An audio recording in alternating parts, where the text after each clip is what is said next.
रंजिता पोलसरा रे विपुल संबर्धना। पोलसरा रे निर्वाचन मंडलीर 40 नंबर जिला परिषद जोन स्तरीय कर्मी सम्मेलन अनुष्ठित हो जाइछि। पोलसरार निमिना रंगमाटिया पड़िया आयोजित समावेश रे आस्का बीजेडी सांसद प्रार्थी रंजिता साहू और पोलसरा बीजेडी विधायक प्रार्थी श्रीकांत साहू जोग देथिले। आस्का सांसद प्रार्थी को पोलसरा बीजेडी कर्मी माने संबर्धित करथिले। पोलसरा निर्वाचन मंडलीर 40 नंबर जोन जिला परिषद क्षेत्रर समस्त 10टी पंचायतर हजार हजार महिला और पुरुष सम्मेलन में जोग देथिले।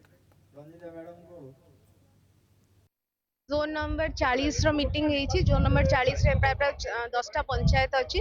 पंचायतर समस्त लोक एठी आसीचंती, माँ माने, बाबा माने, दादा माने समस्त एठी उपस्थित अछंती एवं बहुत भव्य भावे स्वागत करिथिले। बहुत सुंदर कार्यक्रम रहिला एवं समस्तଙ୍କର आशीर्वाद मिलुछि। मुख्यमंत्री को ऊपर जो आस्था अछि, जो जनमूलक योजना जो बिजु जनता दलर अछि, समस्त बहुत उत्साह सहित अछंती। एठी बहुत सुंदर प्रोग्राम थिला।